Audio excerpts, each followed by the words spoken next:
اعوذ باللہ من الشیطان الرجیم بسم اللہ الرحمن الرحیم الحمد للہ رب العالمین والصلاة والسلام علی رسولہ الکریم محمد وآلہ وصحبہ اجمعین اما بعد قال اللہ عز وجل اعوذ باللہ من الشیطان الرجیم یضل به کثیرا ویہدی به کثیرا صدق اللہ العظیم وقال النبی صلی اللہ علیہ وسلم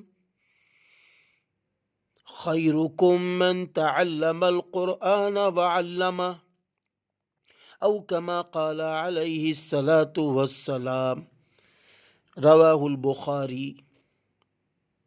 حضرات، اللہ رب العزت کا فرمان ہے، حق تعالی شانہ اس کی وجہ سے بہت سے لوگوں کو ہدایت فرماتے ہیں اور بہت سے لوگوں کو گمراہ۔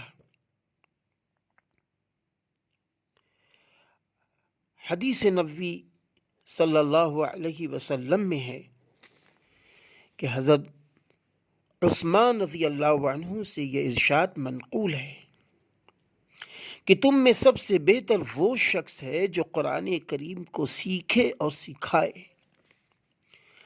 فضیلت اس شخص کے لیے ہے جو کلام مجید سیکھے اور اس کے بعد دوسروں کو سکھائے۔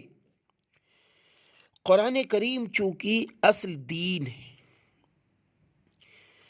دستور حیات ہے، کلام اللہ کی بقا و اشاعت ہی پر دین کا مدار ہے۔ کلام الہی سب کلاموں سے افضل ہے۔ اگر کلام اللہ کے یاد کرنے یا جاننے اور سمجھنے میں اس درجہ مشغولی ہے کہ ذکر الہی اور دعا وغیرہ کے مانگنے کا وقت نہیں ملتا، تو قربان جاؤ رب کریم کی ذات پر کہ اللہ رب العزت دعا مانگنے والوں سے زیادہ افضل چیز عطا کرتا ہے۔ ترمذی شریف کی ایک روایت ہے، حضرت ابو سعید خدری رضی اللہ عنہ حضور اکرم صلی اللہ علیہ وسلم کا ارشاد نقل فرماتے ہیں کہ حق سبحانہ و تقدس کا یہ فرمان ہے کہ جو شخص قرآن کریم کی مشغولی کی وجہ سے ذکر کرنے اور دعائیں مانگنے کی فرصت اس شخص کو نہیں ملتی، میں اس کو سب دعائیں مانگنے والوں سے زیادہ عطا کرتا ہوں۔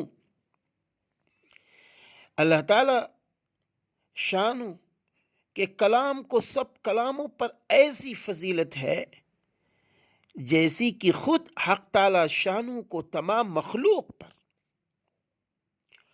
اور یہ بات بھی یاد رکھو کہ قوموں کے عروج و زوال میں قرآن کریم کا بڑا اثر پڑتا ہے، بڑا اثر پڑتا ہے۔ حضور اکرم صلی اللہ علیہ وسلم نے ایک موقع پر فرمایا، راوی ہیں حضرت عمر رضی اللہ عنہ، فرماتے ہیں کہ حضور صلی اللہ علیہ وسلم کا ارشاد نقل کرتے ہیں کہ حق تعالی سبحانہ و تقدس اس کتاب یعنی قرآن کریم کی وجہ سے کتنے ہی لوگوں کو بلند کرتا ہے اور کتنے ہی لوگوں کو پست و ذلیل کرتا ہے۔ یعنی جو لوگ اس پر ایمان لاتے ہیں، عمل کرتے ہیں، تو اللہ رب العزت ان کو دنیا و آخرت میں رفعت و عزت عطا فرماتے ہیں، اور جو لوگ اس پر عمل نہیں کرتے حق سبحانہ و تقدس ان کو ذلیل کرتے ہیں۔ اللہ تعالیٰ خود فرماتا ہے یضل به کثیرا ویہدی به کثیرا۔ اللہ تعالیٰ فرماتا ہے کہ اس کی وجہ سے بہت سے لوگوں کو ہدایت فرماتے ہیں اور بہت سے لوگوں کو گمراہ۔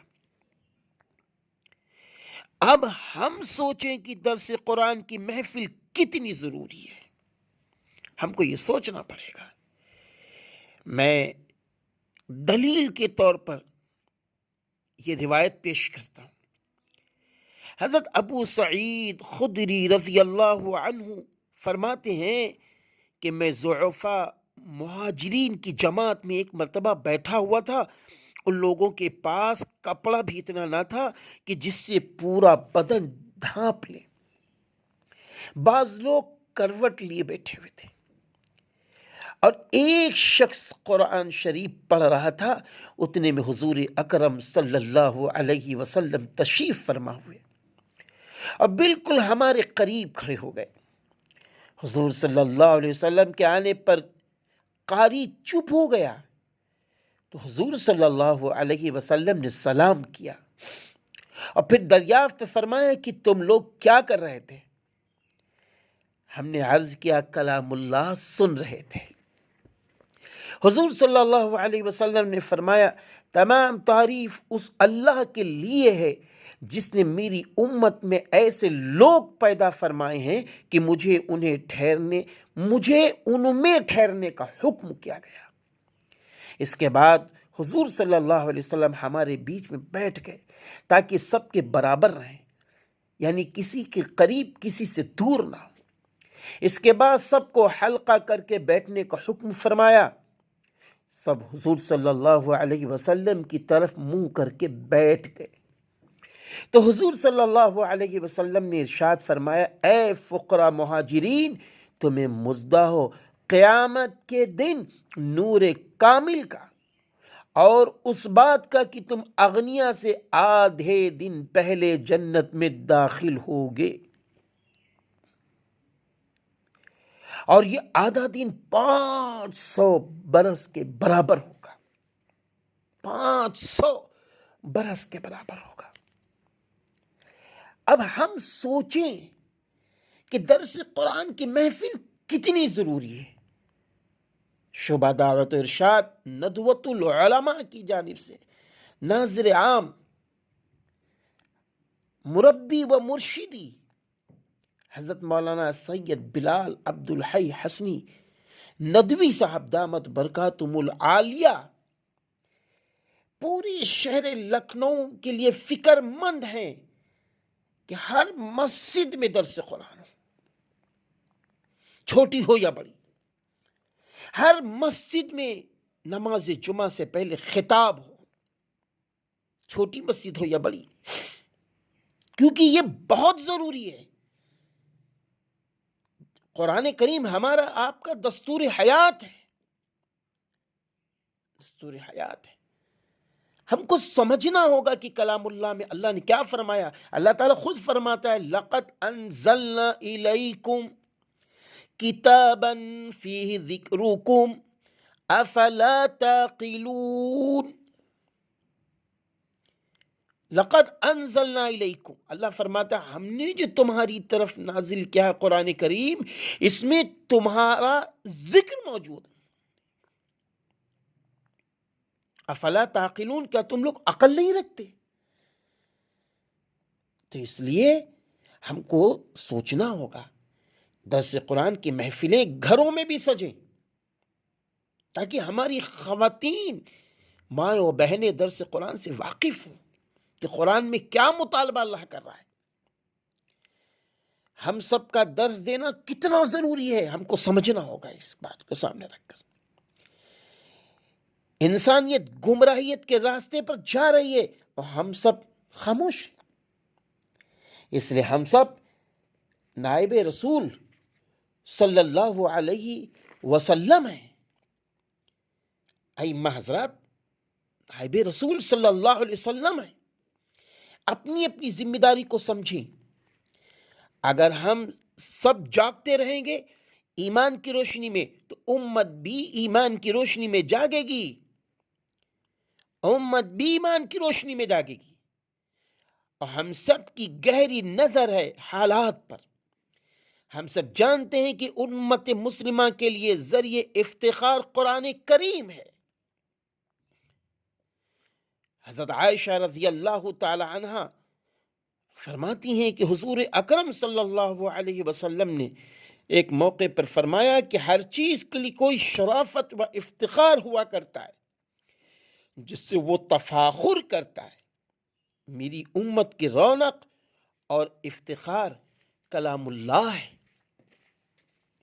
حضرت ابو ذر رضی اللہ عنہ فرماتے ہیں کہ میں نے حضور صلی اللہ علیہ وسلم سے درخواست کی کہ مجھے کچھ وصیت فرمائیں. حضور صلی اللہ علیہ وسلم نے ارشاد فرمایا تقوی کا اہتمام کرو، یہ تمام امور کی جڑ ہے. میں نے عرض کیا اس کے ساتھ کچھ اور بھی ارشاد فرماویں. حضور صلی اللہ علیہ وسلم نے فرمایا تلاوت قرآن کا اہتمام کرو، یہ دنیا میں نور ہے اور آخرت میں ذخیرہ ہے. ایک اور موقع پر حضور اکرم صلی اللہ علیہ وسلم کا ارشاد گرامی ہے کہ جن گھروں میں کلام پاک کی تلاوت کی جاتی ہے وہ مکانات آسمان والوں کے لیے ایسے چمکتے ہیں جیسے کہ زمین والوں کے لیے آسمان پر ستارے. سوچئے یہ ساری برکتیں نعمتیں درس قرآن کے ذریعے ملتی ہیں کہ جب مساجد میں درس قرآن ہوگا تو پھر گھروں کے اندر قرآن پاک کی تلاوت ہوگی. حضرت انس رضی اللہ عنہ حضور اکرم صلی اللہ علیہ وسلم کا ارشاد نقل کیا ہے کہ حضور اکرم صلی اللہ علیہ وسلم کا ارشاد نقل کیا ہے کہ حق تعالی شانہ و تقدس کے لیے لوگوں میں بعض لوگ خاص گھر کے لوگ ہیں. صحابہ رضی اللہ عنہم نے عرض کیا کہ وہ کون لوگ ہیں؟ فرمایا کہ قرآن شریف والے، کہ یہ وہ اللہ کے اہل ہیں اور خواص ہیں. آپ اندازہ لگائیں، آپ غور کریں، ہم غور کریں کہ کلام اللہ ہمارے اور آپ کے لیے کتنا ضروری ہے. آج ہم کلام اللہ سے کتنے دور ہو گئے. ایک مرتبہ حضور صلی اللہ علیہ وسلم تشریف فرما تھے اور حضور صلی اللہ علیہ وسلم نے فرمایا آسمان کا ایک دروازہ آج کھلا ہے جو آج سے قبل کبھی نہیں کھلا تھا. پھر اس میں سے ایک فرشتہ نازل ہوا اور حضور صلی اللہ علیہ وسلم نے فرمایا یہ فرشتہ نازل ہوا جو آج سے قبل کبھی نہیں نازل ہوا تھا. پھر اس فرشتے نے عرض کیا کہ 2 نوروں کی بشارت لیجئے جو آپ سے قبل کسی کو نہیں دیے گئے، ایک سورہ فاتحہ، دوسرے خاتمہ سورہ بقرہ. سورہ بقرہ کا آخری رکوع. ان کو نور اس لیے فرمایا کہ قیامت کے دن اپنے پڑھنے والے کے آگے آگے چلیں گے. میرے بھائیوں، اللہ کے محبوب بندوں، یہ سارا علم کلام اللہ کے درس قرآن سے ملتا ہے، درس قرآن سے ملتا ہے. اس لیے آج بے حد ضرورت ہے کہ ہر مسجد میں درس قرآن ہو، درس قرآن ہو.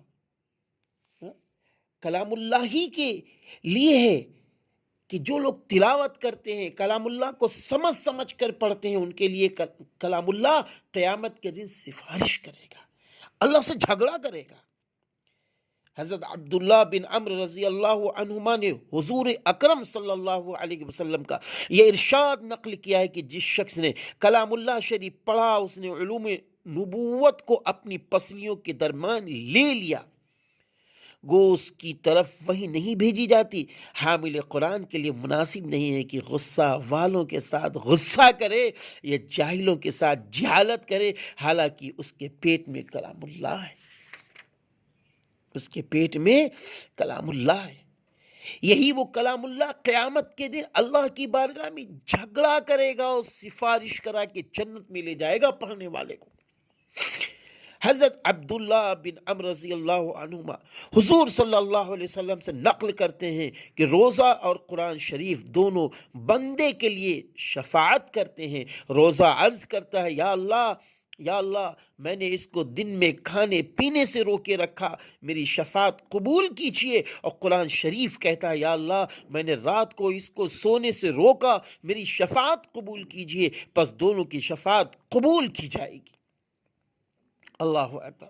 اس لیے آئیے پیارے مسلمانوں، اللہ کے محبوب بندو، آئیے کلام اللہ سے اپنے آپ کو جوڑیں، کلام اللہ سے اپنے آپ کو جوڑیں۔ اللہ فرماتا ہے انا نحن نزلنا الذکر وَإِنَّا لَهُ لَحَافِظُونَ۔ اللہ فرماتا ہے یقیناً ہم نے ہی قرآن پاک کو نازل کیا ہے، ہم ہی اس کی حفاظت فرمانے والے ہیں۔ مفکر اسلام حضرت مولانا سید ابو الحسن علی ندوی عرف علی میاں رحمۃ اللہ علیہ نے ایک موقع پر فرمایا تھا، جہاں جہاں ایمان والوں کی حفاظت ہو رہی ہے صرف اس وجہ سے ہو رہی ہے کہ لوگ کلام اللہ سے جڑے ہیں، کیونکہ اللہ کا یہ فرمان ہے کہ ہم کلام اللہ کی حفاظت کرنے والے ہیں۔